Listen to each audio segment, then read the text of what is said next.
Welcome back. At this point, you should have a pretty good understanding of who the Native Americans were before Europeans arrived to supposedly discover the Americas.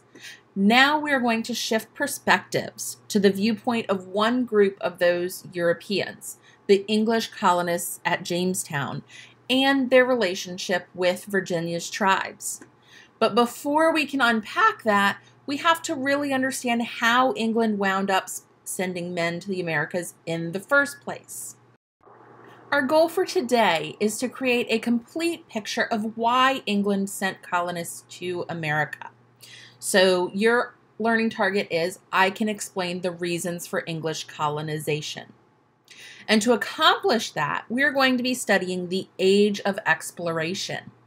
Before we get started, it is important to keep in mind whose perspective is being told in history. For most of United States history, the story is told from a European perspective and often leaves other perspectives out, like Native Americans, African Americans, and other groups, because it was largely written and recorded by the white men who settled the Americas. So when I talk about undiscovered land and other things in this video, it is only undiscovered by Europeans because we are focusing on how Europeans ended up in the Americas. We know that there were indigenous people in all of those lands, but Europeans at the time did not. So take a good look at this map. It illustrates the known world in 1453. So it looks like a current map, but the colors are going to represent the known world at the time. This year, 1453, is going to be super important to our country's history and the history of the majority of the world. As you can see, the gray areas of the continents were considered undiscovered at that time. The different colors represent different established countries, dynasties, and empires. You can see on this map that most of the world is unknown except for Europe and Asia, which are connected by land. So we can infer that many in that portion of the world thought that that was the whole world. It wasn't until 1453 that their worldview began to expand, and they began to see that there might be more to the world than what they knew. Europe and Asia were made up of a variety of empires and dynasties, and while they all relied on trade with each other, they had very different goals. The Silk Road is the name of a popular trade route, which is shown in the background here. It was used heavily by European and Asian countries to trade with one another. Over time, they grew reliant on these trade routes. Another goal of the empires, both European and Asian, was to spread their respective religions, and they felt very strongly about it. In Europe, they recognized Christianity, and in Asia, they recognized Islam. European empires wanted to prevent the spread of Islam into their continent, and the Ottoman Empire was looking to push into Europe to spread Islam. However, there was the city of Constantinople, with its walls preventing this from happening. That is, until 1453, when Constantinople fell to the Ottomans, who then controlled access to the Black Sea and the Silk Road. So what are Europeans supposed to do?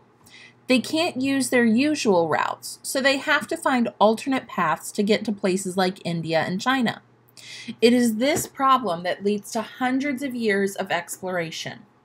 Leaders start sending explorers out with the purpose of finding new routes, as well as to discover new land with lots of resources.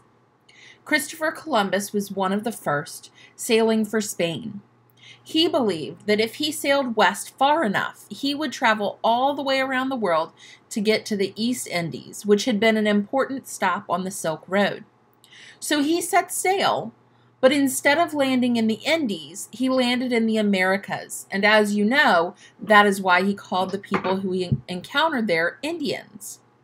After finding that this wasn't in fact the Indies, and was instead an unmapped continent, many countries began to stake their claims on the land for hundreds of years in order to expand their wealth, power, and resources.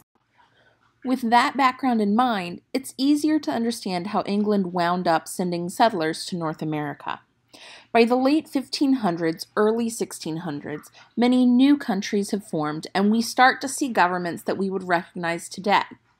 England, France, and Spain were some of the world's largest, most powerful countries, and they were all in search of land to colonize, new routes for trade, and lots of natural resources, including gold.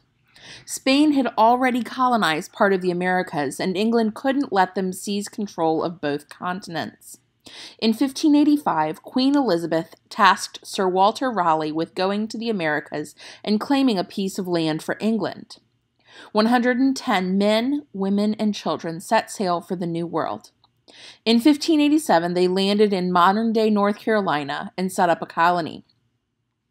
The governor, John White, decided he would take a ship back to England to get supplies and then return. However, just as he arrived in England, battle broke out with Spain, and it would be 3 long years before he could return. By then, all of the colonists had disappeared, leaving only a carving in a tree that said Croatoan. It would be years before England would make a second attempt to settle in the New World. Since the Queen did not marry or have children, her nephew, James, inherited the throne after her. In 1606, King James signed a charter allowing the Virginia Company of London to build a settlement in the name of England in North America. The charter was important because it promised that those who went to the New World still had the rights and protections of an English citizen. It also set the parameters or rules for the settlement. It needed to be 100 miles inland and granted them 50 miles to the north and south of the settlement. Think about that for just a moment.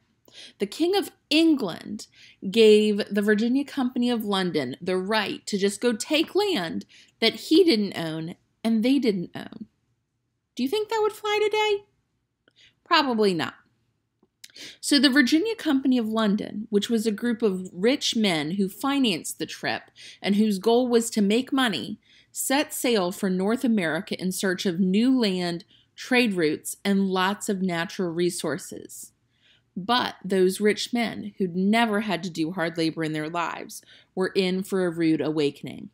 More on that next time. Now that we've reached the end, it's time to reflect on the lesson. Why did England want to colonize the New World? Remember, they had multiple reasons. How did the Age of Exploration lead England to the Americas? If you can answer these questions, then you are ready for the next video. If not, rewatch part or all of this video to see what you missed. See you next time.